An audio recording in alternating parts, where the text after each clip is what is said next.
Three, two, one. Hello, everyone. Welcome to the Creators Lounge group chat. This episode, I'm super excited for it. Obviously, I've had Hamish DREER on the podcast before, and then we have two new guests today. We're going to sit down to a huge discussion all together. So let's start with some introductions first of all. DREER, give us a quick introduction, your name, where you're from, what you do. All right, hi, my name is DREER.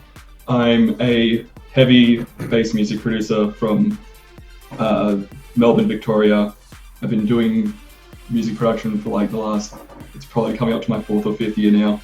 I just started the DREER project in 2020 in January, and if you go back, you'll probably, like, into the past podcasts that I've done with Ben, you'll probably see all my other credentials. Amongst that, nothing too else really. Nothing. Fantastic. It's glad to have you back as well. Space Prince, give us a quick introduction. Hey, how's it going? I'm Space Prince. Yeah, I've been producing for a while now, maybe 3 going on 4 years, seriously. I run bass events in Melbourne. I do a thing called Mothership, Meet the Locals, which is just kind of like pushing the local scene here and trying to get bass music to catch on, as well as promoting a lot of the local talent. Like the boys, Scribe, DREER, Manifex, just Vital Mode, all of the homies, and yeah, awesome. I'm all about bringing up people. I love that mission. And then Scribe gives us a quick introduction as well. Alrighty, hi, I'm Scribe. I do a lot of kind of cinematic electronic music. Been producing for about 7 years, and yeah, like everyone else, I'm from Melbourne, and we're just hanging out and making having a good time, aren't we?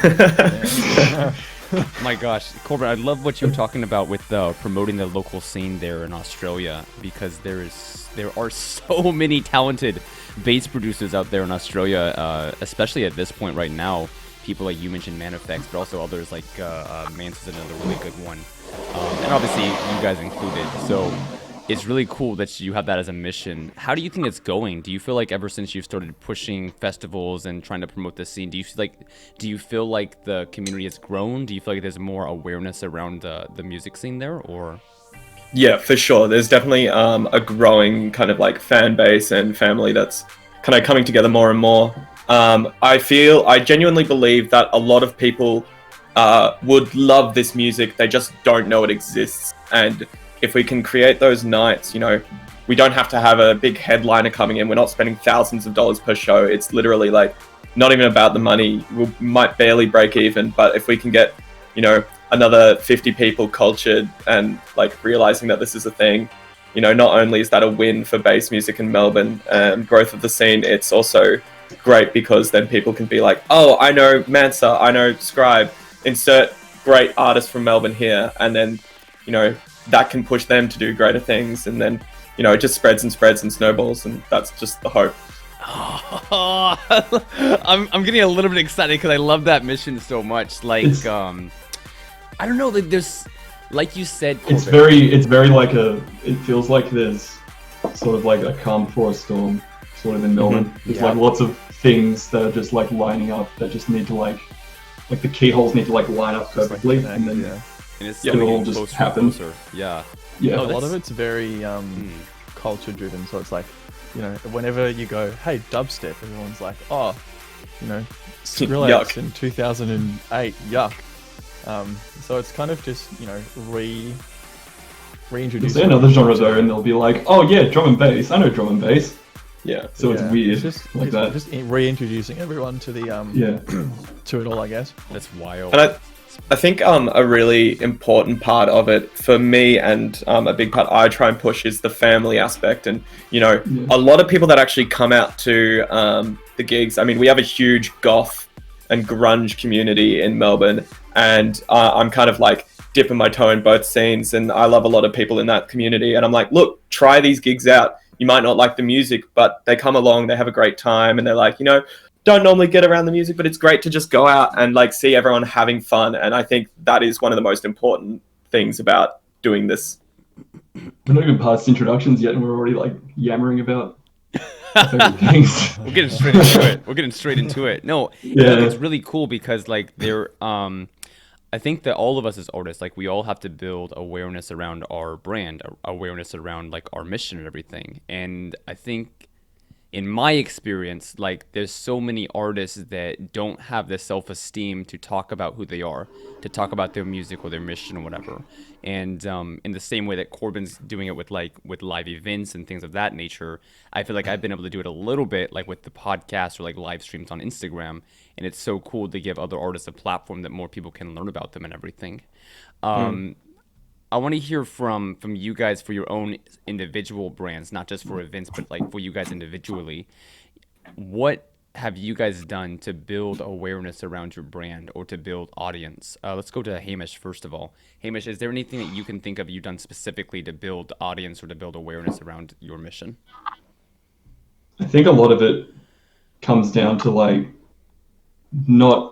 So it's this weird, it almost feels like you're walking a tightrope of like, you don't want to get too specific about the stuff you're putting out. So I guess like mine's like sort of in terms of like visual branding plus the music and like how they supplement each other. And it's that tightrope of like making sure you're not counterbalancing one too much, because I've got a lot of music.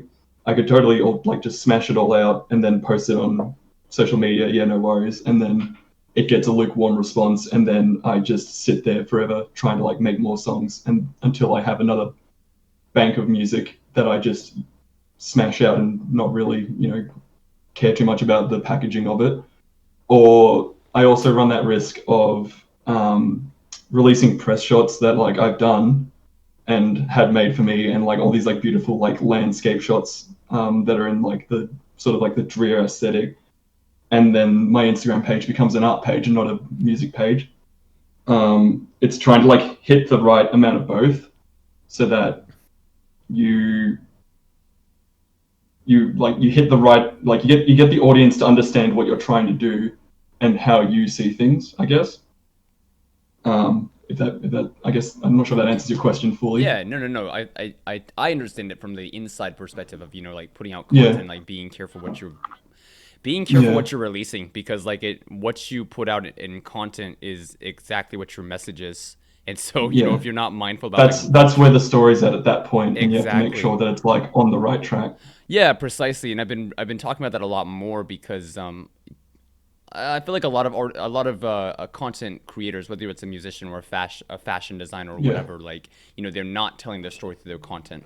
But then obviously, like you said, like you also have to be mindful about what story you are telling to make sure that it's, fitting the kind of the brand you want to build, the narrative you want to tell. Let's jump down over to Scribe. Scribe, like what have you done to build awareness around your brand or to build your audience? Is there anything specific you would mention?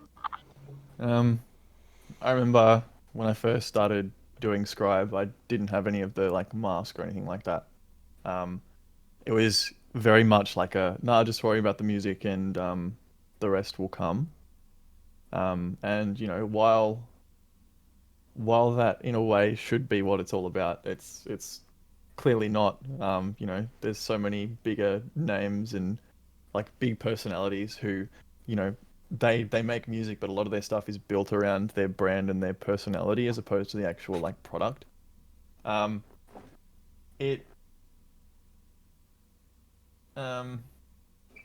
don't know. It's just it's very much trying to find a nice balance of like professionalism, personality, all of that without it going too far one way, as Hamish was saying, to like be one thing with you or another. With you particularly too, Mitch. Like it's your style is very like there's a finesse with like how you've actually like packaged your stuff, but at the same time, like it's almost like kind of lame to be too self-serious. Yeah. And so I think with you, it's like trying to like find that balance. Perfect way to like poke fun, I guess. Yeah, because my music is like my music as a whole is very serious in the sense of like it's very expressive and emotional, and there's a lot going on. And it's kind of weird being that that depressed, sad kid just sitting there like. But then you'll do like serious stories on your Instagram, and you're just there being dumb, You're just having a drink with friends. It's just nice being able to have like a serious thing and then something that like people can relate to in a sense of emotion, and then just like being funny. And I feel like being able to portray both of those things and be like real with yourself as well as everyone else is really important. Yeah, for sure. Authenticity. Me and Hamish, Dreer, you and me got to talk a lot about how you got into like the planning and preparation for your branding and everything last time on the podcast. I'm really curious Yeah. for Corbin and Mitch. And Scribe, go ahead. Like for you, Scribe, like how long was it before you actually got into thinking about the aesthetics of it all? I mean, I've been producing for maybe 4 years before any of that stuff kind of like became a thing that I would think about. I kind of wanted to, like, I had little artist projects and things, but I kind of wanted to have like a big thing after, when I felt I was at a level that was competitive with all the really big names and all the really talented people.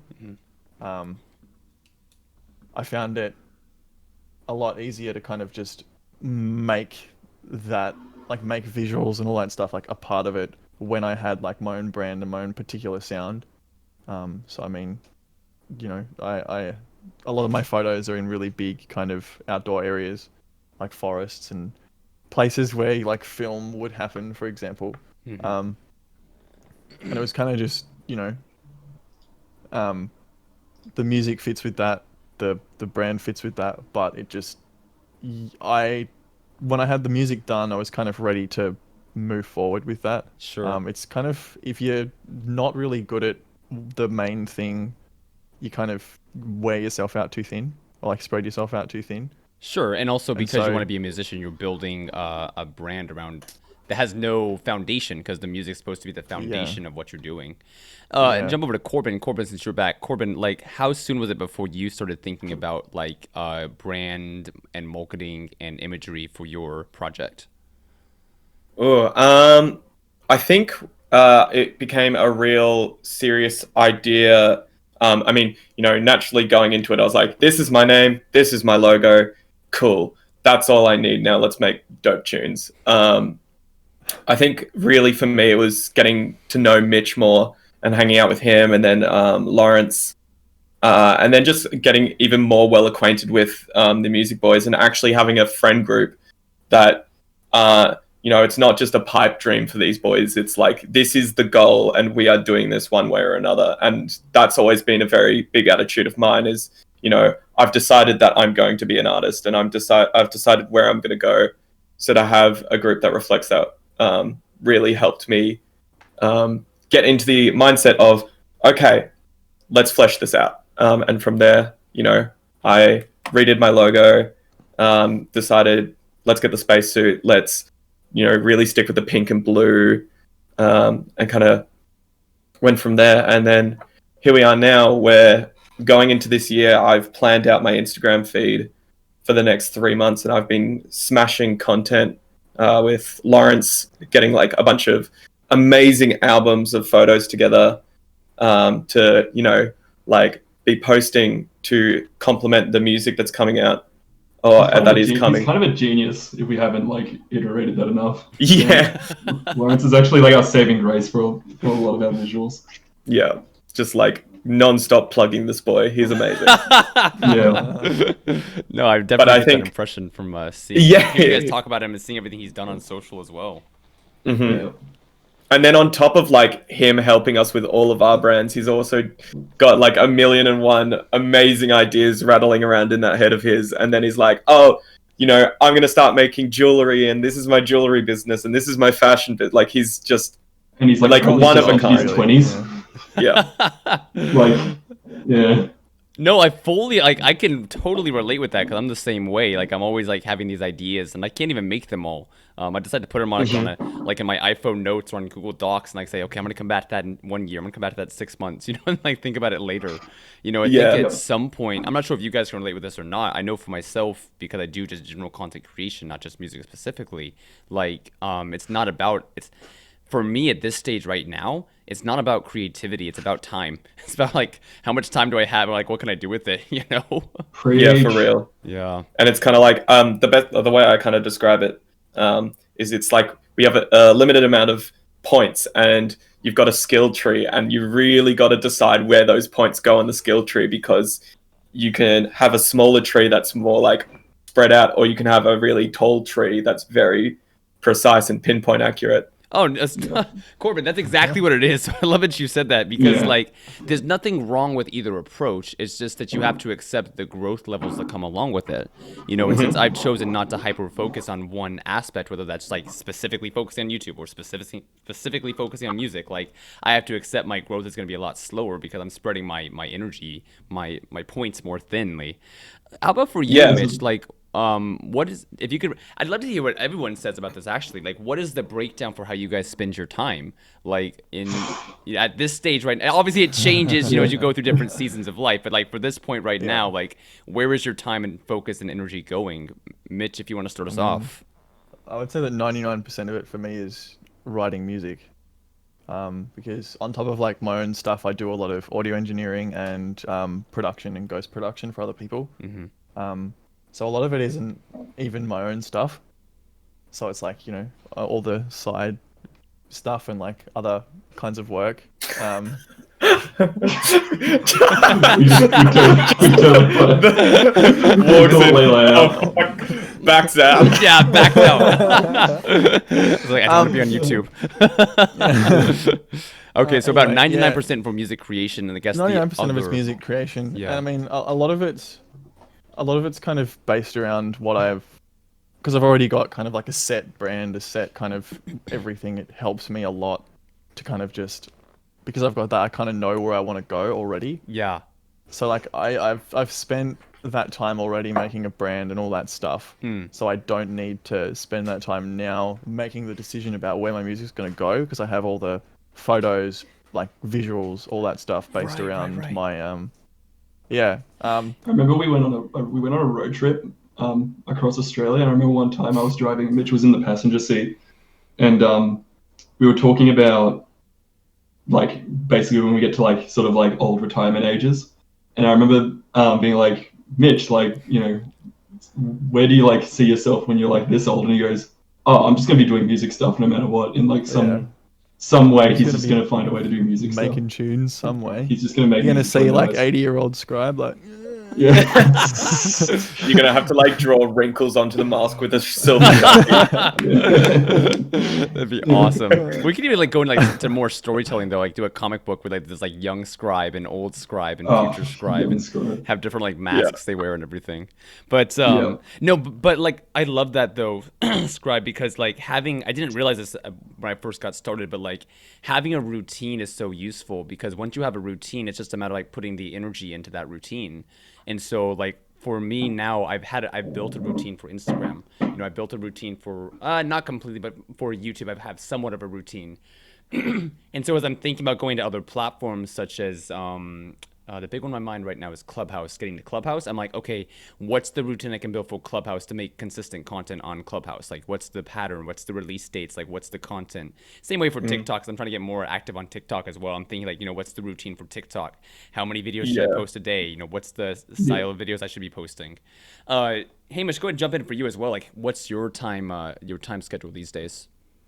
My time schedule is definitely not as liberal as last time I was on. But I can still find in a day probably like anywhere between 2 to 6 hours to work on music things. So like usually I have a whiteboard off to the side here, and I usually go by the month on sort of what kind of outlines I want done. So I will, you know, if it's say, okay, so this month, for example, like week 1, it has written down that I need to have collected some like names and themes and a business plan template for this other sort of little enterprise thing that me and these guys are all sort of half working on. And then it says down here I need to like, and on that same week as well, I need to have finished a submission for a label. And then like the second week, there's another business plan that I want to have like finished. And then week 3, I've actually slacked a bit because I was recently in hospital, but week 3 and 4 would have their own little outcomes as well. So it's sort of like take a month, break it down into its weeks, and then figure out what outcomes you definitely want done in that week. And then usually by the time the month's done, you've actually done relatively something substantial, even though you might not have as much time as you used to. Yeah, kind of yeah, thing. yeah.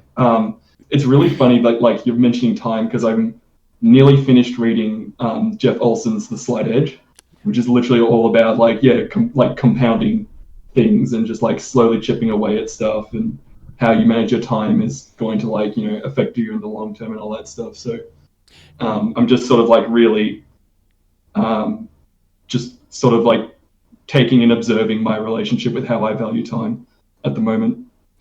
Yeah, I mean, So Hamish, same way for me as well, because it's so easy to get, caught up with distractions or to spend your time in a yes. meaningless way.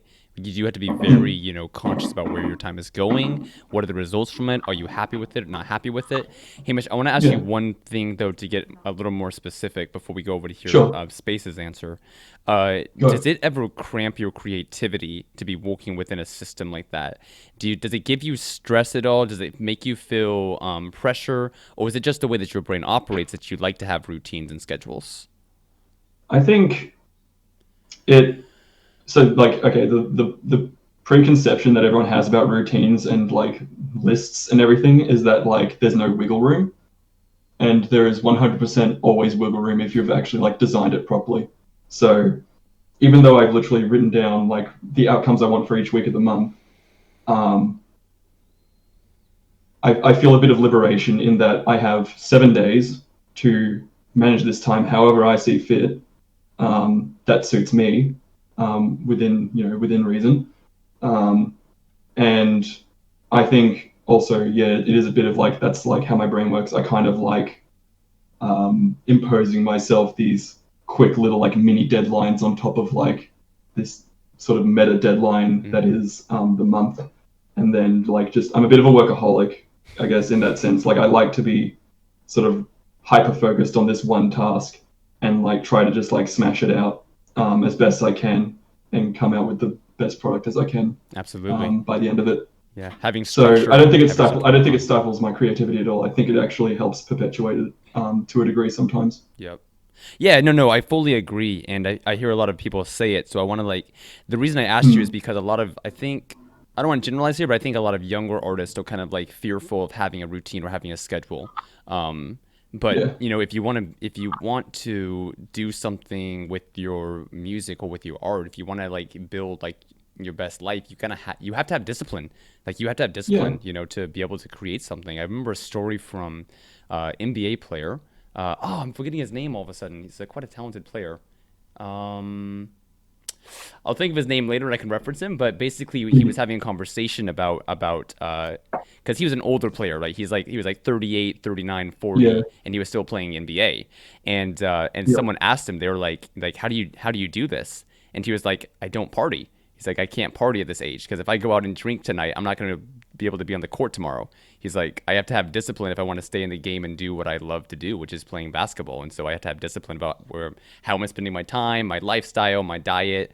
And he's like, so my other teammates are out at the club tonight, but I'm gonna go back to my hotel because I want to play basketball tomorrow. I don't want to And party. like even to add to that, it's almost like they have to rethink like their relationship with work in the first place. Like the reason I am thriving off this is because it's literally doing the thing that I want to do like the most. Yep. Yep. It doesn't feel like pressure. It feels like an excitement kind of thing. Like I'm sure, like Scribe, for example, like Mm. when you've got a bunch of commission work being done, you don't stress about the fact that like it's commission work that has to be done by a deadline. You just simply like you've made your vocation your vacation kind of thing. Yeah. Yeah. By the way, Vince Carter is Yeah. the name of the player. I forgot his name, but Vince Okay. Carter. He's when Yeah. he was talking about it. Yeah, he's a goat. Yeah. Obviously, I shouldn't forget his name. Um, Yeah, but like if your work is fun to you, you shouldn't even need like that's almost like a moot point, I guess. oh But no, exactly, Hamish. I can see how younger people get Right. scared by that too as well. Yeah, and like you The said, Hamish, money definitely is Scribe, go ahead, a jump in. the money definitely is a good like thing though. It's a good motivator. That too. I have like it is like commission works aren't work, and I mean they aren't, but I mean I wouldn't do them if the money wasn't involved. Yeah, That right, too. right, right, That right. too. And that's something we Yeah, should talk about as well about monetizing your art because for all of us here, we're trying to do music as like a career. Like it's our passion, but yeah, we want to be able to like sustain our lives from it. And that's yeah, another big leap you have to make, going from being just a bedroom producer doing it for shits and giggles to doing it, for a profession, and building your brand. Like that's a leap you have to make. So we'll get into that in a minute. Space, I did want to hear about yours as well. Like Corbin, what's your time look like these days as far as scheduling and everything? So a lot of the time, growing up from like 18 to 20, I was very social. Like every weekend, I'd be out hanging with friends. I'd be going out to a club. And there was a kind of a very slow gradient of where it was, let's go out and get fucked up and have a great night to, I'm here to see friends, but also this is a great opportunity to network. Now I very much purely go out for networking. And if I get to hang out with friends at the same time, that's great. Coming into this year, I'm really trying to refocus my time towards, being in a strict routine. And DREER, Hamish is a huge inspiration for that. I have such a strong admiration for his dedication to the early morning wake ups and then, making the most of that day and that kind of initial burst of energy. And then I have a massive admiration to Mitch and how he's just always working on tunes. So as of now, I'm really focusing on my mornings. I'll wake up at about 8. I'll do weights, exercise. So I'm feeling ready to go into the day, which is amazing. Oh my God, I can't express how good it is. And then I'm straight into production for a few hours. Then I'll normally have breakfast, lunch, do other miscellaneous tasks, whether it's cleaning my room, household chores, if I have a lunch in the afternoon with a friend or someone, and then I'll come back and the rest of the afternoon is normally prod, and then I might watch half an hour, 45 minutes of whatever episode I'm watching at the moment. So I'm watching Snowpiercer. So every Tuesday, that's my Netflix time for the week. And then, bed. Awesome. Yeah. So really trying to get the music, smash out an EP, smash out, a single. How much can we get in this week? Right. Yeah. Yeah, it's interesting, Corbin, because, like you said, it's cool to have people around us who are, inspiring us or giving us kind of guidance on, what's working for them, what's helping them. You also have to have a lot of self-awareness for yourself, as far as who you are and, what works for you. I remember one of my friends was hey, Ben, what time do you go to bed? And I was like, I go to bed at 7 a.m. And they, what? And I was like, yeah, and I wake up at 2 p.m. And he was like, you do? He's like, oh. He's like, you're so positive and motivational on Instagram. I thought you would go to bed at 10 p.m. and wake up at 5 or 6 in the morning. I was like, nope. I was like, that doesn't work for me. I've never lived that way. I was like, I woke at night. You have to also have, self-awareness for what your body schedule is, what your inspiration levels are, and to be able to build a life around yourself. Do you guys ever struggle with comparing yourselves to each other? Or compare yourselves to someone else as well? How do you guys deal with comparison?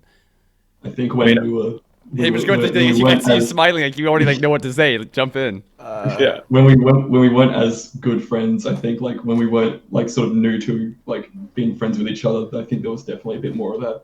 Because I remember I met Corbin, I think just before, you must have just turned 18 or something. Yeah. And I think it was fresh out of high school, baby. Yeah, I was Before just the pink and who is this young gun with he's just talking to everyone. He's really full of energy. He's bouncing around. He's actually absolute spaz, that kid. yeah, he was an absolute spaz. And so I was just man, I only just met these people. It took me a year to meet all the people that he met in 3 months. And he's networking around. He's he was getting gigs actually fairly semi-consistently, I think, actually, as well at that point. Well, so I was a bit up my tree about it with that. But then there was also Mitch, who I met sort of around the same time, and I hadn't heard of him. But then all of a sudden, he's this dude who has been producing 3 or 4 years longer than I have. Yeah. So almost twice as long as I have, and is very Mitch is 6'7", by the way, so he's really tall, and so he's really tall, sort of quiet guy who knows how to make really, really good music, and that can just be intimidating from looks alone kind of thing. So you don't even know how to approach it, but for sure, you peel the layers back, and it's just we're all very like-minded, and we're all just best mates now. Yeah. No, it's true, Drew. Yeah. Like, you know, as you can talk to people more, you get to understand the human, not just the accomplishments, not just the achievements. Like, you can recognize the spirit of someone, you know, the ambition of someone, and that's so important. How about for you, When Mitch? meeting Like, those, yeah, jump in. yeah, okay. When meeting those people as well, like, you know, you meet the people who are, you know, let's say, like leaps and bounds ahead of you, for example. It's almost really hard to just be like, hey, how you going? Normal talk and stuff, because you're so like, they're like my goal in the sense of like music and stuff, and you kind of go, hey, music, and they're like, no, go away. You can't not think about the fact that Like they have the accolade. yeah, Yeah. you've always got this thing in the back of your head that's like, talk to me about music, try and get music stuff worked out. But it's like, you know, I know that the people that I've met in Melbourne, particularly, like the best mates that I've made have been like made through general conversation, and then the music comes next. Yep. Which I think, you know, you can kind of tell when someone is there for a particular purpose, and if the purpose is you musically, you can read right through that. Yeah, that's something I very much deal with running shows. I'll get a lot of people that will be, you know, they're really nice. And, you know, I think a lot of the time it is that a lot of people are just nice people, but you can always tell when there's an underlying intent. And as soon as that underlying intent comes out, it's just kind of like, it's not fun because it's just hammered and it's like, hang There on, it is. I'm a regular dude too, you know? Ask me how my Yeah. day was. Come on. Yeah. How do you deal Like, with that, literally, Corey? like, How do you deal with? Because, oh my like you said, God. like it's pretty easy once you've been in the game for a minute. Like you can tell, you know, when someone's like has like a secret intention or like they're, you know, there's something they're trying to get to after the first punch. Like, how do you handle Some that people situation? aren't subtle at all. So straight off the bat, my biggest preference is if you want something from me, point blank, just ask. Like, I'm not scary. I'm not going to bite your head off. I'm not going to block you for no reason. So I much prefer if people are like, if we've got a gig lined up, or they know that I run gigs and they're like, hey man, you know, I would love to play in future. Just say that, and then I'll be like, cool, send me a demo set, and that's the process. But then you'll Business get people. is business, yeah. Yeah, and I'll just be like, send me a demo set and I'll listen to it, and then I'll be like, cool, I can fit you in here, or, you know, I think you should work on ABC. And normally that's how it goes great. And sometimes people will keep chipping away at it and they'll earn the set, and other times there'll be people that will just be like, he didn't give me exactly what I wanted, fuck this guy. And in that case, just whatever, man, I don't have time for that. You don't have time for that's the thing. You don't have time for it. Like once you get like good vibes once you get to only. this level of like of content creation or music production or like doing events, like you don't have time for bullshit. Like this, like Yeah. you know. No. Only But when it comes to when it comes to people that will be like, you know, they'll come and metaphorically suck my dick over Messenger or Yeah. at a place, and Yeah. then they'll be like, oh, so maybe this, and then they kind of, I feel like in their Around head the bush a bit. they beat around the bush, and I feel like in their head they've like, oh, I've been nice to this guy, I'm his friend now, so by I you deserve know, this. By default. yeah, I deserve this because we're friends, and friends help each other. And it's like, yeah, we help each other, but you're not my friend just because you offered to buy me a drink at a club that one time. So, Yeah. you know, I went to deal with that. I just go, you know, the usual, send me a set. Like, it's that Exactly. simple. It's It that doesn't simple. change. No, Yeah. for sure. It's kind of the mindset you have to be focused on your craft. I feel like you have to be focused on communication, not ego, not status, not you know, not trying to favor people. It's just about like, you know, here's what I do, here's what I've been doing. You know, if you fuck with it, then, you know, let's do something. If you don't, then cool. I'm gonna go on to the next the next person. Communication is like super vital. Dreer, I don't know. Do you have anything to add to this? They expect the quantum leap so early on. Like I've in my past life as a under my DJ alias, I've had had the, you know, the honor to be able to like support Marauder and Virtual Riot within like a couple years of each other, but those gigs didn't come because I walked up to the promoter and I was like, hey man, I'll buy you a drink. Here you go. Thanks, mate. I'll take my $50 and drink cards and the awesome gig supporting these international artists, and see you later. Like, that's not how it works. A lot of it was me just sitting it out for like for ages. Like, it took probably me sitting out maybe 6 or 7 gigs run by the same promoter till I could support Marauder, and then probably almost, I would say almost like 5 to 10 before I could support Virtual Riot. And a lot of it was, I remember when he actually did give me the Virtual Riot gig, because he called me, the promoter, and he said, I've been seeing what you've been doing with your music production, and I respect it so much, and I really want you to have this gig because you've worked really hard for it. And it's like a very you treat it like a thankless job sort of thing. Like, you should never like walk into, like, I guess specifically gigs and stuff like that, or just like any sort of craft or like anything you want to pursue, expecting that like you're like everything's just going to fall in your favor, because it's not. You should probably just walk into that thing like it's like a thankless job where you just do the work, and you'll get your reward when you've proved that you've earned the reward. Sure. Something I deal with a lot is a lot of people kind of will come up to me and be like, who's on the lineup? Is it the usual guys? And with the Melbourne scene being so small, a lot of the time all of our gigs it's more or less the same lineup shuffled around a bit. And a lot of people be like, oh well, you should put this guy on, and it always comes back to I want to see the work people are putting in. The reason I put all the boys on this lineup is because I know they're producing, and I know their end goals and the effort they're going into. So many people will just like, in the nicest way possible, chop a crappy 30-minute demo set together and then shove it out the window and expect the world. And I'm not about that. It very much frustrates me. So it's trying to find the balance of reward and then work. Oh, no, exactly, Corbin. I've had kind of a similar experience before, like with doing content, specifically in terms of the podcast, but sometimes other things as well. Because I have the podcast, it's a platform, people get to talk about stuff. It's really cool to watch and hear artists talking about this stuff. I'll have, people just like jump in and say, hey, can I be on the podcast? And I'm like, who are you? Where'd you come from? Yeah, it's totally like that. Yeah, and I don't want to disrespect them, because I get the energy. You want to be online talking about your mission and everything, but like, what is your mission? Like, do you even know what your mission is? Like, why are you making music, or how long you've been doing music? Like, oh, I just picked it up, 1 month ago. It's like, okay, cool. Like, give yourself some time. Yeah. Bro, I reckon there's definitely those rare like golden nuggets that come along, and you can just, even if they haven't been doing it very long, you can just read their energy straight off the bat. And those are the people I like to take a chance on, if any, because it's just like, I've seen people like you, and this is what you turn into. Yep. I am more than happy to invest in your time, because I trust that you are actually going to use it to the best of its, ability. Oh, precisely. And look, here's the thing that I think about. It's all about value. So I'm like, if someone jumps in, I'm like, okay, cool. Like, I would love to give you this chance, but like, what value is it bringing to the audience? Because right now you're only focused on yourself and talking about what you're interested in. How is this going to help anybody who's watching it?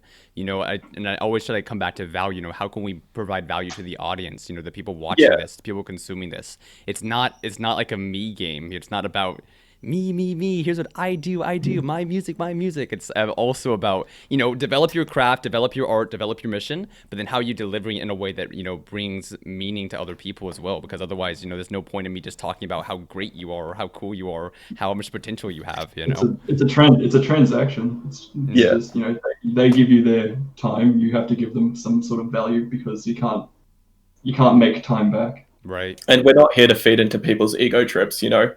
No. Yep. That's the deal, is not feeding to the ego trips, and like ego is so rampant in society in general, but I think especially in art as well, because you're making something and you want validation, you want recognition, you want plays, you want social media feeds into that tenfold. Like, there are so many people that could have 10K on Instagram, but it doesn't mean shit, because the quality of the actual product is garbage. Trash, yeah. Yeah. I think we're pretty quick as a group as well to just like pop those ego bubbles. You know, they have like a really Mitch big is head. Mitch you is just very quick at doing that. pop their ego. Yeah. Mitch, what's the formula? How do you do it? He'll shoot I don't know, you down. you just be straight up with it. It's, you know, there's so many people who are like ask for feedback on like tracks, for example, only wanting you to go, oh man, it's cool. Yeah, Mitch doesn't take shit from anyone. It's very like funny as You don't- just someone watching from the outside. Just You don't oh know that. fuck. Watching them I don't know. swim. It's, you know, it's as everyone said, it's a transaction of like time.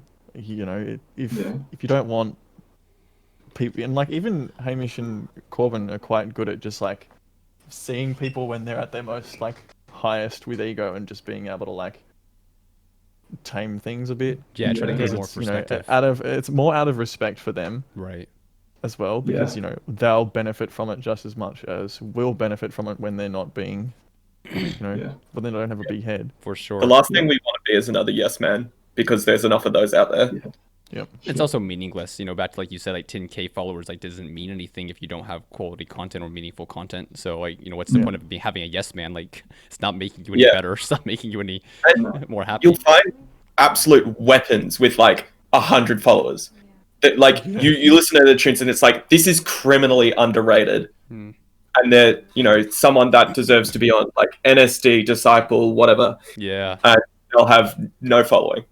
So it's like following doesn't mean shit. Yeah. By the way, Mitch, you need to make a series like on Insta or TikTok or YouTube with like get roasted by me. If you like send you like their music product, like you just roast them on there, like what am I listening to? It's meals. The baby frequency. It's I don't know. I could, but I mean a lot of it's very critical. It's not for me. It's not like roasting people for the sake of roasting people. It's a very like critical, constructed, like here's the feedback. So you almost want to pay for Mitch to roast you actually. You might get something out of it. It's feedback with the intention of like helping you benefit. Mm. You know, a lot of people would go, this is bad, change this. This is bad, change this. It'll be like, this is bad, here's why. Change this. This is how I'd change it in detail. No, exactly. No, yeah, thank you for saying that, Mitch, because I don't want because it's just as egotistical to say like, you know, hey, fuck you, I'm better than you, you suck. Like that's also egotistical. It's not about ego on our side or on their side. It's more about communication of value and ideas and creativity and human to human level for sure. You guys actually do something really, really cool. And we've talked a little bit. We talked about it, you know, in the DMs before, but like also today, you guys keep, you know, referencing each other, referencing your community. You guys have something called Prod Week. I would love to hear more about this, especially for the audience, because I'm gonna let Corbin take the reins. Yeah, I thought so. Yeah. Well, Corbin, look, it's an amazing idea, and I'm gonna let you explain it real quick because it's something that I've always wanted to like. I've had like that concept. I was literally having a conversation with someone 2 days ago who like told me like they had sent a long message about. I really wish there was some way I could get a bunch of producers together and we could grow all together. It's like, wait till you hear about Prod Week. So, Corbin, talk about Prod Week first of all, like just because people don't know, like what is Prod Week, and then give us a little bit of the history about how it got started. Well, so Prod Week is literally, you know, it's in the name. It's a week of prod. We gather a bunch of the boys, as many of like, you know, production. Yeah. People might not know what prod is. Right. We back to like the medical lingo. Like we're using like producer lingo now.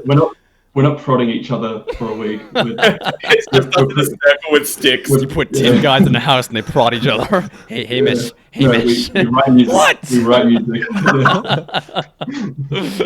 There is a bit of that, but I mean, like, you know, not the focus. And we just had like a little video pop up of you and Jack going at each other in the really bad Australian accents. Those videos are out there. Those videos are out there. Mansers told me about them. So. Oh yeah. Anyway, Prod Week, which stands for Production Week or Producers Week, you know, which depending on your interpretation. But so Corbin, what is Production Week? So we literally grab as many of the friend group as we can, and even, you know, if you're not in the core of the boys TM, we still, you know, if we know a producer in Melbourne, we'll be like, come along. It's a great like chance to make friends, network, blah blah blah. But it'll be normally anywhere from 7 to, I think we've had 12 at one. We go away for a week. My family has a beautiful house down Sorrento Way, which is kind of at the head of The Bay. It's sort of in like, it's in the Bay at the bottom of Australia sort of thing. So Yeah. we're in the state of Victoria, and then towards the bottom is Melbourne, and then sort of as the Bay More curves south, out, yeah. on one of the outer curves, there's Sorrento. Yeah, it's a beach house. Beautiful location.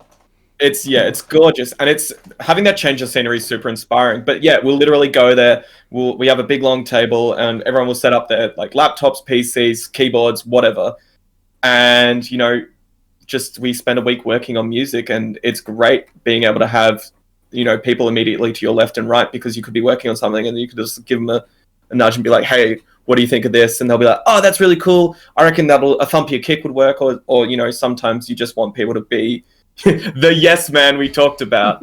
A quality assurance team. Yeah. Basically. Yeah. It's less of a yes man, more of a like, hey, I want to share this with you because you're my friend and also an artist, and you totally get the whole artistic thing of all of this.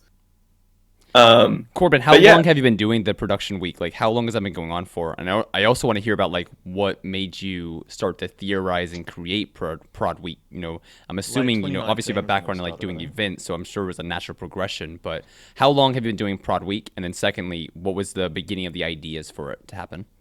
So I think we've had three full prod weeks so far, and they're each a few months apart, just because you don't want to cram them. It becomes meaningless. You want it to be special. Yeah. The kind of way prod week was formulated was since my early teens, I've always loved having parties, gatherings, bringing people together. I love it so much, and just having the people that I care about most, just all getting to hang out. And I just thought, we all love prod. We're all great friends. Why not do like a music boot camp where we can go be silly and fun, but also like productive and have a meaning to it. We're working towards a goal. So that's kind of how it started. And originally it was just the intimate circle. And now it's kind of become this thing that people will be like, oh, where do you go? That's so beautiful. Like, it's so cool that you all hang out together. It's like, yeah, man. Yeah. Trying to find the address and stalk the location. Yeah. And then how about for structure, as far as like structuring it? What structure do you guys have? What's worked best? What have you kind of learned from doing this project? So the first, it's developed every time. Yeah, it's a bit of a, so we, obviously there's a lot of trial and error with doing these things, and so the first time we went, it was a lot of just like playing with the vibe, seeing how it feels. We have this big table that we all sit around and produce, and every now and then someone would be like, hey, I want to do a prod challenge. And a prod challenge is basically like you get given a small brief and you have to kind of write to that brief. So you get, like, for example, you get given a picture and then you have to like write something influenced by that picture in 30 minutes or half an hour. A lot of it's kind of to just give you some like inspiration or something if you're stuck. It's also to see how everyone interprets like the same prompt and kind of reflect artistry in different ways. It was a pretty loose week, and then the second time we did it, we tried to do it really structured. So every day we woke up at 9 and we had like a production challenge for that whole day, and then we'd go to bed whenever, and we'd get up again the next day at 9 and do another production challenge for the whole day. And that was a bit, I think for a lot of us, it was a bit too structured. And then the third time we did it, and we had just like free reign to do whatever, however we wanted. So it was really, really loose. And that gave us mixed feelings, I think. Because I loved it, but a lot of people didn't, because, having some structure helped them kind of work. I'm already under the habit of like just working anyway. So it was, for some people it was really hard. Yeah, which goes back to discipline and having structure, and also like different personalities as well. It's quite a thing watching, like, there'll be this like moment of everyone's quiet for like an hour or two, and then all of a sudden it's punctuated by someone saying something really funny, and then we all just start having like banter for like the next like 5-10 hour minutes. or whatever. 5 or 10 minutes, and then like back to quiet, and then like Silence it's just again. really this weird like sort of to and fro between hanging out with friends, but then also writing music seriously, which is really nice. And then commonly at the end of the day, around like 10 or 11, because not all of us are night owls. We'll put on a movie, which, you know, is kind of like optional. Mitch, you normally keep on prodding regardless, but slowly people will trail in and we'll all watch some dumb movie. And then that kind of is a really nice, wholesome way to end the day altogether, so we can reset ourselves for the next day and get up and do the exact same thing. Yep. For sure. That's incredible. I love that. I kind of want to ask 2 follow-up questions, because I have a feeling after people hear about this, they might want to do their own in real life in their own community. Management. Is there any kind of like management that needs to take place, Corbin? I'm not sure. I'm sure you guys are all really responsible and really respectful of each other, but is there any time that you guys need to step in to separate, you know, some kind of intense argument, or like, how do you guys deal with like the politics side of it? There's not really any politics. The kind of the only thing that I know causes a bit of antsiness is the coming and going during the week, because a lot of us are there. We want to be like focused, and having someone come and go each day, or you know, be like, oh, I'm popping in for a day, and because it's only a day for them, they tend to take it a little less seriously, which kind of is a little aggravating for us that are more serious about it. So, you know, for the next one, if you're halfway through the week and then someone rocks up like on a Wednesday and they're full of energy, but everyone else is like quite lower, like, I guess, in energy, like they're more like going for like the long game instead of trying to settled too. Yeah, they're settled. Like this person rocks up and they're a bit more like rambunctious. It's a bit harder to like get the energy of the group back to like something more stable, I suppose. Right. Yeah. So for like people, you know, who want to do the same thing, maybe try, if it's your first time organizing something like this, maybe just do a weekend. So then everyone can commit to it, because a week is a long period of time to commit to. A lot of the time we'll plan these things, you know, a month, 2 months out. And at the end of every prod week, we'll be like, right, how long until we want to do this again? And everyone will be like, let's do it May, June, whatever time of year. Right. And then, you know, doing a weekend kind of thing like this week. Yeah. We're doing like a half week this week, actually. Nice. Yeah. Next week, yeah. I think as well, when you start, it's definitely easier to start with less people. Yes. Because less people makes it more intimate and allows you to kind of like feel out how everything works. When there's also more people, easy to find location. Yeah, when there's more people, there's different lifestyles, there's different workloads, there's like everyone's different. And also, if you don't have the luxury of family holiday homes, Airbnbs would be a pretty good idea. Yeah. Definitely like hire an Airbnb if you can pull the money together. Yeah, because it's and as you go on, you can kind of add people, and I mean, a lot of us kind of discuss who we want to add to these things as well, because again, it's a lot like having that willingness to work and that like willingness to put in that like workload and stuff like that. Yeah, we don't really interview them. It's just like we talk to ourselves about like whether we think this person would fit in a scenario like this, because there are definitely people who wouldn't. Yeah, well, the main criteria is how serious are they? Pretty much. Like, is this a hobby for them, or is this like end game? And like, it's not kind of like we want it to be an elitist thing or anything. It's just the whole like like-mindedness breeds great environments. The aim of it's to get as much work as possible done, and that's what the week's for. And if people are going to go and that's not their goal, then that's not the point for them. At least they shouldn't be there. Right. You guys have a mission with the whole project, and so you want to stay dedicated to that mission rather than going vague, because there's no point to go vague. Go broad with it. That's not the point of the whole. We can hang out with each other as friends whenever we want to. Exactly. Precisely. Yeah, we don't need to like set a week apart for that. If we want to get stuff done, we really want to make sure we get stuff done. Also, Corbin, go ahead.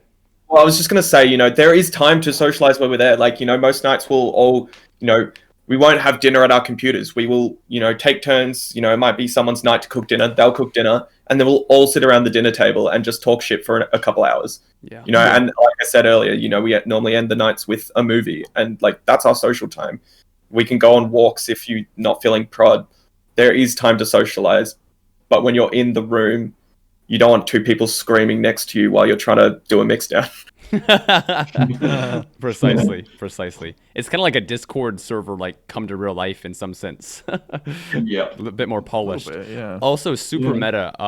Is there anything specific you guys have taken from Prod Week? A lesson you learned, I don't know, like it could be a human thing, could be a musical thing, could be a personality thing. Is there any lesson you guys have taken away from Prod Week? Corbin, you kind of like, it looks like you might have an answer already. Do your dishes or a song will be written about you. There will be a song written This is a about you. threat. One of the guys, Manifex, he didn't do the dishes. Oh no! Every single person sung, like we redubbed what was Do you the wanna build a song? snowman? Do you want to build a snowman from Frozen? Except it was Jack, can you please do the dishes? And everyone sung it at the same time, and we just like clumped it together. It was this really bad comp. Poor man effects. It's gonna be like an internet meme now. Do we please do the dishes? Dreer, how about for you, Dreer? Like, what's something you've taken away from Prod Week? Every time I work with Mitch, it's such a splash of water in the face of like, all right, you gotta like remember this is like not to like alienate Mitch too much, but like I use Mitch as a benchmark for success as a music producer quite often, or at least in terms of output and quality.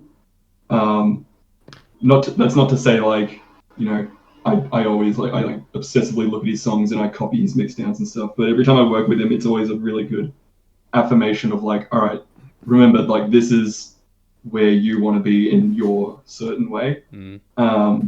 Each friend that I hang out with has their own sort of, I guess, like meaning, I suppose. Like with Corbin, it's like, make sure you do your work, but also remember that like you're a human, you need to actually like hang out with people, because I think naturally I'm very reclusive as a person, and it used to be a very big effort to be able to actually like set time to talk to people and switch off.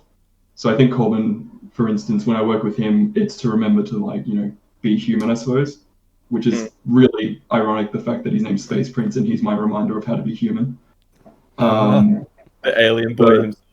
Yeah, there's I mean, like if I was to like, I would be here all day if I was to like go through it all, but a lot of it is like just, taking inventory on myself and making sure that like whatever screw is loose needs to be tightened, and I need to sharpen the saw wherever that needs to be. Beautiful. Mitch, how about for you, if you want to jump in real quick? Is there anything you've taken from Prod Week? I kind of just... Not really. He's one of the... Mitch is like one of the more like veterans, I guess, out of all of us. Like he's got probably the most experience out of the entire kind of group. Sets the tone for the a little bit. It's... I mean, I'm pretty good at just getting there and just doing work. So for me, I tend to, on purpose, give myself a goal that's way beyond my means. So I wanted to get like 3 or 4 tracks done in the last Prod Week. I only got 2 done, but I knew exactly what I wanted to get done. So just in case, because there are times where I've done Prod Week and I finished like 4 tracks. So it's like I want to sit down and kind of have a list of things that I could do. Otherwise, if I have no direction, I get kind of stuck. So for the project that we just had, for the songs that I was writing, I had a remix that I wanted to do, so I had stems, so I had something to write from. And then the next song that I had like a chord progression, like structure, and then a really bad just take of me singing like the lyrics for the song. And then I wrote everything to that kind of context or structure. I think the preparation of before kind of helps a lot with the actual execution of the week. And it helps a lot having like things kind of already like they're ready for you to just take and like, go with, I guess. Execute on. Yeah, precisely. Yeah. In the same vein of Prod Week, you 3 specifically have a project that you're working on right now. So let's dig into that for just a quick second. Dreer, give us the backstory on how that came together. So Mitch and I have worked a little bit in the past. We've collaborated on a track before, and that was really fun. And I guess, we sort of sat on it. It was like, great, that was good fun. We'll just like have this in our backlogs for like whenever we want to, like wherever we're going to find a home for it. And then if I remember correctly, I remember I think it might have even been Corbin who like approached us and was just like, "Hey, I want to like do stuff," and it all sort of eventuated into, well, we all want to collab with each other, but we don't really want to do one song. What if we did three, and then we did like an EP, and then there's plenty of wiggle room for each of us to express ourselves, as opposed to just like a 3 or 4 minute song that's like, you know, got all its sections and it's hard to like maybe express one person over the other. And so we were like, yeah, okay, let's make an EP. Let's make a collaborative EP as opposed to just one track.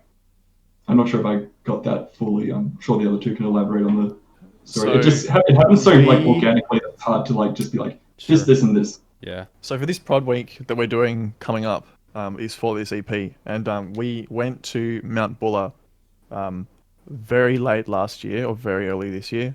It was it was just early this year, last yeah. year. And we all did like a photo shoot and just went for like some inspiration, I guess. And we had a photo or a few photos with the three of us. And I remember taking or putting the photos on like Instagram and people being like, "Oh my God, DREER, Space Prince and Scribe when?" And so I was like, "Oh, well, I mean, we wanted to do it already, but here's a means to just like really do it because people want it now." And now it's like, oh, okay, well, I want to do it now too. Yeah, and it's just really nice to have that like confirmation that this is actually something people really want. Like the messages that I got were just people like all in caps, like super excited. Yeah. And it's a really like reassuring and like heartwarming thing to be like, people feel this passionately about a song by all three of us. So fuck yeah, why would it exist yet? Yeah. That's awesome. I love it. No, and it's kind of an obvious. I think the answer is pretty obvious, but I want to ask you guys real quick for you three specifically. What do you guys think it? Try to keep it concise. If you guys could like give like, I don't know, like one word or one piece of advice for each of you, like what is the way to make a successful collaboration? Because there's a lot of potential for collaboration in the EDM scene since it's all done electronically. But obviously, you know, a lot of collaborations fall off the table, don't work, never pan out, never get finished, etc. So if each of you three could give a quick tip to the listeners, like what would you guys say concisely is the most important thing to make a collaboration manifest and become, you know, an actual project that gets released? Mitch, you want to go first? Yeah. I've got two tips. No, right. Sorry, you're only allowed one. I'm joking, Mitch. Go ahead. Let us know. So the first one is like, don't have like a super big kind of like plan or structure. So DREER's and my collab, for example, DREER came over to my house and we were like working on this collaboration. We spent 5 or 6 hours on this track and just we spent basically a day, and we knew we were like, this is what we want, let's do this, and it just didn't work because we were trying so hard to be like within this kind of realm.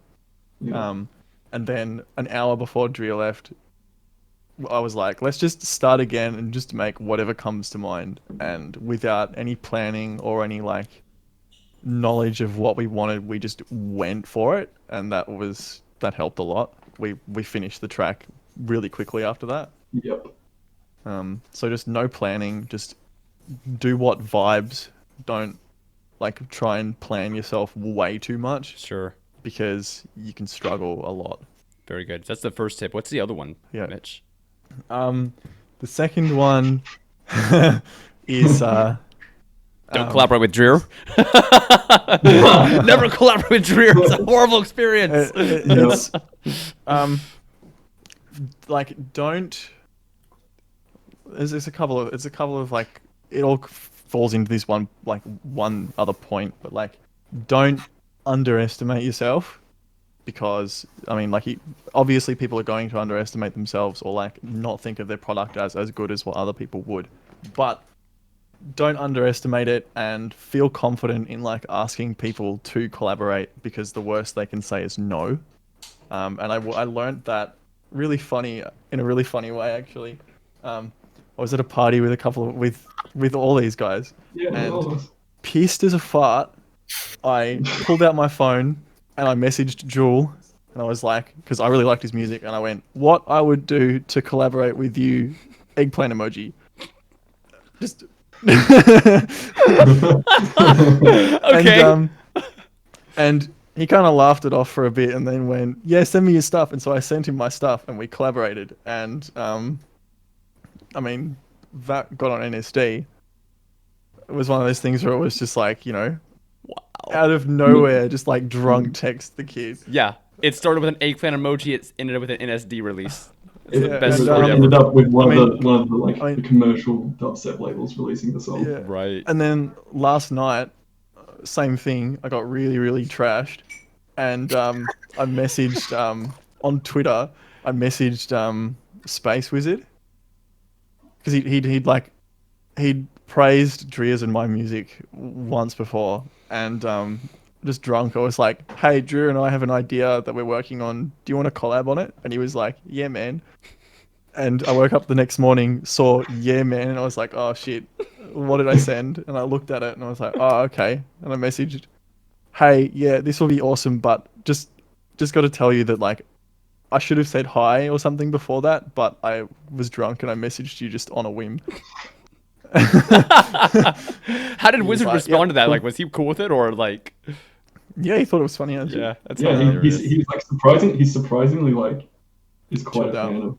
Yeah, he's chilled out and I really love it. Quite a likes fan of music. music, funnily enough. Yeah. Love Yeah. it. But it's the whole like they're quite comparatively, I would say they're quite big artists, and so it's Yeah. like the fact that I was able to just message them out of the blue, and then have them be like, "Yes."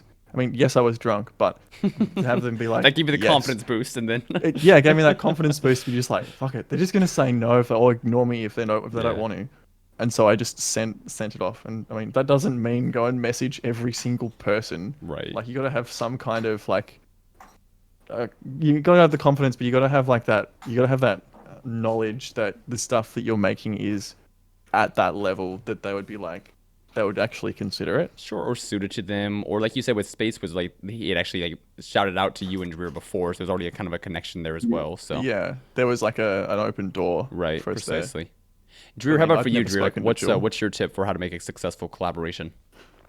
Well, I haven't. Well, the collabs I've worked on, I think only one has actually been released, which was that one last year on Halloween Right. with Dream Eater, who actually reached out to me, surprisingly, even though he's got the superior following and everything.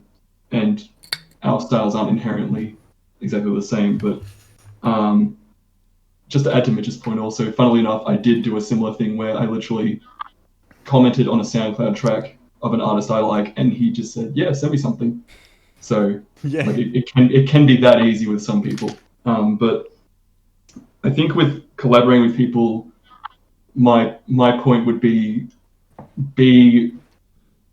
accommodating in how you compromise things. So I've collaborated with people in the past where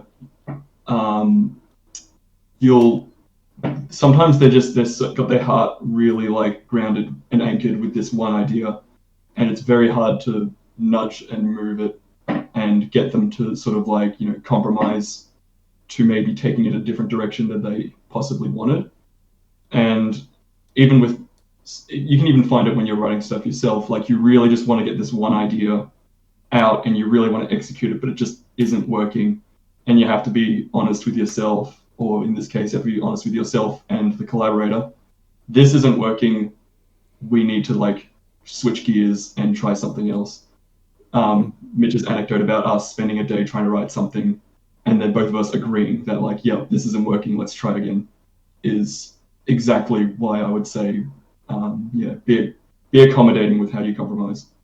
Awesome. And then to wrap it up, Corbin, jump over to you. And what would you say about successful collaborations?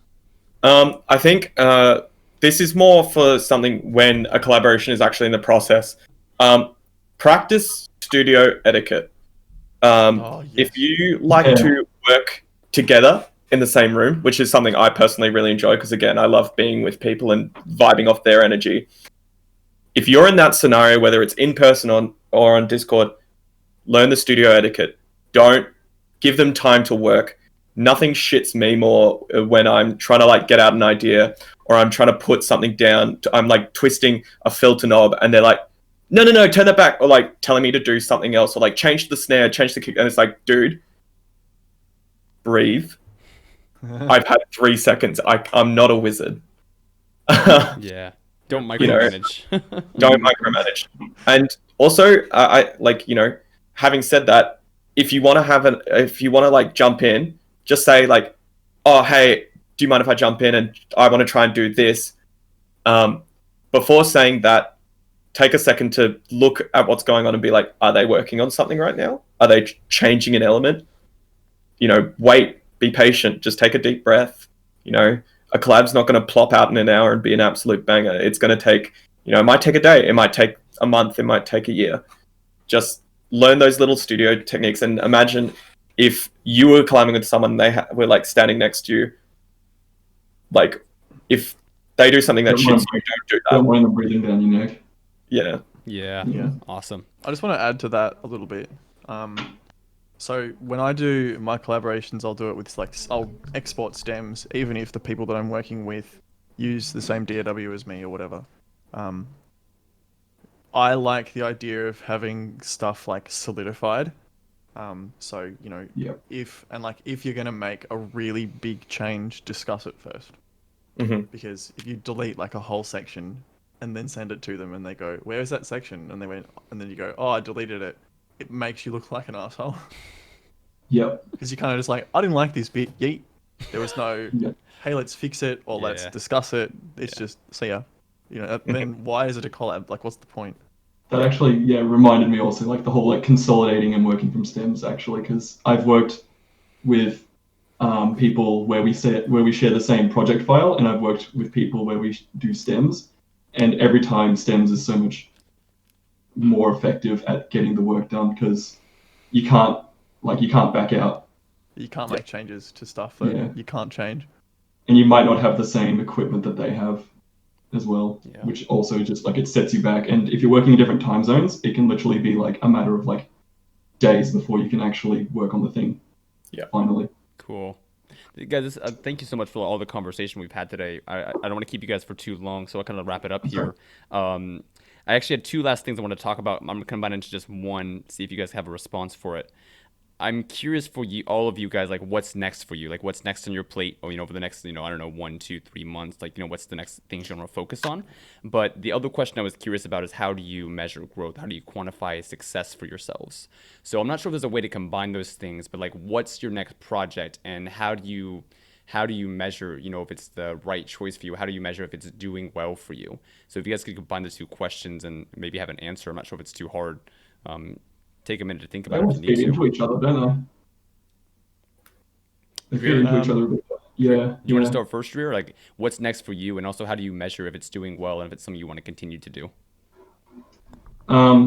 Well, there's I can't remember who said it, but there's that little apt saying of the facts don't lie, they don't discriminate, they don't really care how you're feeling.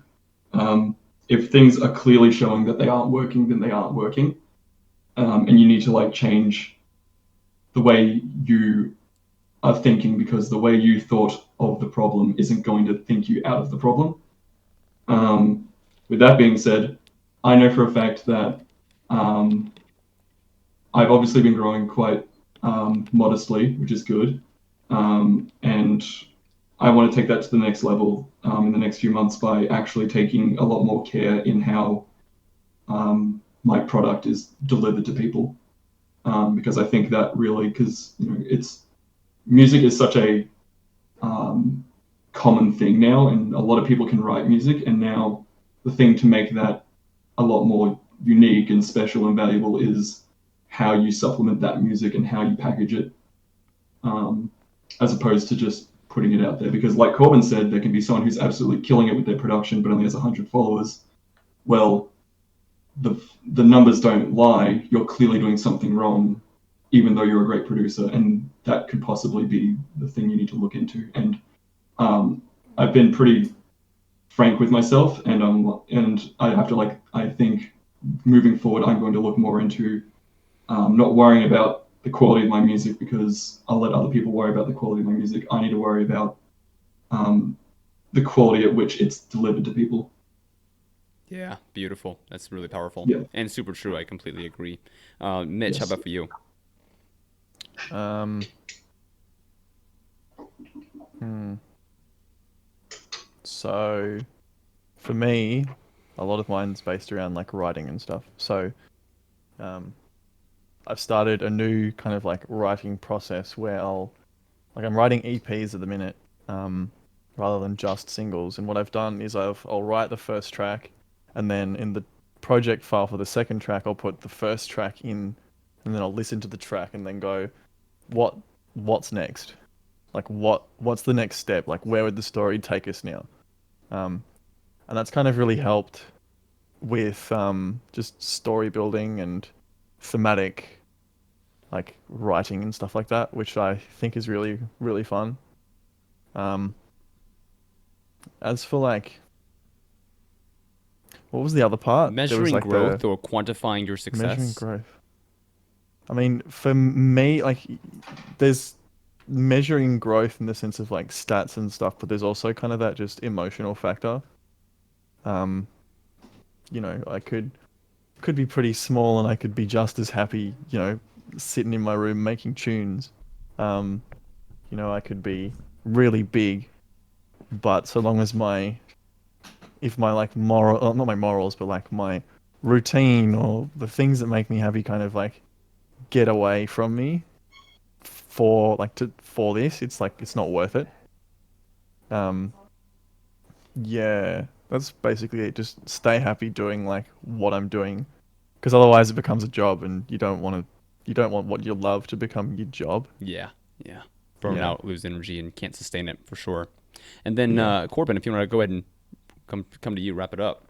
I think the best way I would quantify success, and it's something I got to commonly bring myself back to in mind terms of mindset, is it's not a numbers game. It's not, how many tours have I been on? It's how much art have I built up. At the end of my life, I want to have as many good memories as well as, I can look back at I had an album in 2023. I had this and that, and be able to be like, this is my life's work. This is everything that I've done, because an Instagram account is going to be deleted eventually. Art is like a permanent piece that people can find in an archive 50 years down the track. So that's kind of how I would quantify success. As for the next steps, I'm really trying to sway away from that temptation of hanging out with as many people as possible and going out with friends all the time. I really want to be working on my music and trying to pump out as many tunes as I can. That's why I'm so excited for the next prod weekend this weekend with these two boys. I decided the other day that I'm gonna write an electro house EP, and my deadline is April. You know, yeah, no, Yeah, I'm that's Oh, good. hype! I'm excited for that. That's awesome. yeah. Yeah, because I've been really enjoying writing electro house. It's Yeah. growing up on like Knife Party and Avicii. Like, let's take those two things and smash it Hell together. yeah. And I think actually another great way of quantifying success is, one of the songs or two of the songs I've written and I have in my backlog. I think to myself, if my like 14-year-old self heard this, he would actually nut, and that gives me so much pride and joy. To know that I've come all this way, and I can, say that I'm proud of myself and I'm pleased with what I'm doing. Like Mitch said, my happiness is very important, and probably the most like important thing there is. Beautiful. Guys, this was a fucking amazing conversation. I really appreciate you guys making time for this, and I'm glad we could all sit down together and have this kind of conversation. I really do think it's going to bring a lot of insight and value to people watching it, because you guys really got really specific with the strategy they can use, the mindsets to embrace and everything. Is there anything you guys want to add? Anything we missed out on? Anything we didn't get to cover? If you guys want to say something, you can speak up. The difference that doing these podcasts at 2 a.m. versus 6 p.m. is so much. It's quite literally like day and night. A bit. So yeah, no, it's quite. That's a little bit of it's like a legendary story from me and Hamish. Oh, Kind of man. really interesting talking about what we've spoken about, because I mean, like, yeah, we're all good mates and we see each other a lot and we do a lot of prod together, but I mean, we barely talk about this stuff this critically. I feel like, you know, being able to talk about this stuff is kind of eye-opening, which I like. Awesome. Yeah. Well, I'm so glad we can make it happen then. This is incredible. Yeah, To everyone watching, please guys check out all these amazing producers. We have DREER over here, Space Prince, Scribe. Like, these guys are the fucking future, and I'm so excited for the projects they're working on, whether it's their EPs or events, the future content they have on social media. So I really encourage you guys to go follow their pages, check them out, send them a DM of appreciation, let them know what part was most impactful to you, and continue to follow their journey, as I will as well. Everyone, thank you so much for watching. We'll see you on a future episode. Take care and have a great night. See you guys. Oh my gosh, guys, that was fucking awesome. Thank you. Thanks for having us, man. That was fun.